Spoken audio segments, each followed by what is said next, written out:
Já faz um tempo que eu tô com essa ideia de falar um pouquinho sobre o poder das palavras. Inicialmente eu pensei em falar sobre o poder das palavras positivas, mas hoje eu resolvi fazer o contrário e falar um pouquinho do poder da fala negativa. A fala negativa tem um poder muito grande de devastar um psicológico, um emocional. E isso me preocupa bastante. A gente hoje está muito online e eu tenho percebido a questão do discurso do ódio. O quanto muitas vezes uma postagem ou alguma coisa gera uma raiva tão grande em algumas pessoas, viram grandes discussões a preço de nada. Será que a gente anda mais raivoso, mais irritado e anda cuspindo fogo por aí? Como machuca, como dói ouvir palavras que desqualificam ou ler palavras que desqualificam uma pessoa às vezes por um erro, por uma falha, como se ela não tivesse feito aquilo, ela fosse aquilo. E aí eu vou contar para vocês que agora, durante o isolamento, eu adoro Sandy Júnior. E eu vi o documentário sobre a carreira deles e me emocionei muito numa fala do Júnior em que ele comentava o quanto era difícil as críticas para ele, porque ele era uma criança. Eles começaram muito cedo e terminaram, se aposentaram muito cedo. Então imagina se para nós adultos ouvir críticas às vezes de um colega de trabalho, de um amigo, alguém conhecido, ou ler alguma coisa já é tão difícil. Agora pensa em duas situações que viveu esse menino. Primeiro, ele era uma criança e segundo, era muita gente.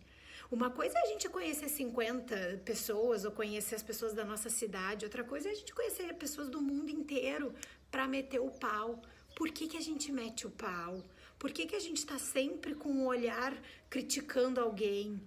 Por que a gente dá print no Instagram ou no Facebook de alguém e compartilha nos grupos debochando, falando alguma coisa? Eu adoro aquele ditado que diz que se Pedro fala mal de Paulo, a gente sabe muito mais de Pedro, Desculpa, se Pedro fala mal de Paulo, a gente sabe muito mais sobre Pedro do que de Paulo. Então, a minha reflexão hoje é para a gente parar para pensar assim, será que a gente não está propagando o mal e às vezes numa atitude tão simples? Né? Se eu recebo alguma coisa, por que eu compartilho aquela coisa ruim? Por que eu não quebro essa barreira do mal? Ou quando eu escuto alguém falar mal de alguém, por que eu continuo esse assunto?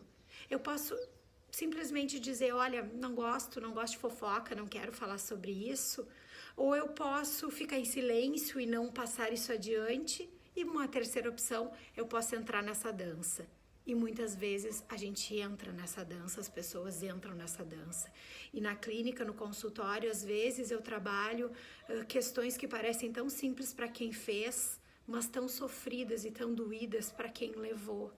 Então, num outro momento eu vou falar um pouco sobre as palavras positivas e a importância dela para a nossa autoestima. Mas hoje eu quis trazer a importância negativa dessas falas e desses discursos que propagam e destroem, né, a humanidade. É um momento que a gente está muito online, então fica muito fácil, muitas vezes, falar atrás da tela, escrever, né, coisas ruins sobre as pessoas. Só que do outro lado da telinha tem uma pessoa, tem um coração, tem uma vida, tem outras pessoas envolvidas, porque as famílias também ficam machucadas e tristes. E nesse momento que estamos todos mais sensíveis, né, com alguns sintomas mais tristes, mais depressivos, a gente pode machucar alguém muito mais cruelmente do que se espera. Vamos pensar sobre o que a gente tem falado, sobre o que a gente tem divulgado, sobre o que a gente tem discutido. Vamos acabar com essa onda de prints para lá e prints para cá, falando mal da vida alheia. Vamos cuidar do nosso amigo, do nosso colega, da humanidade, do nosso irmão. Um beijo e uma boa semana para todo mundo.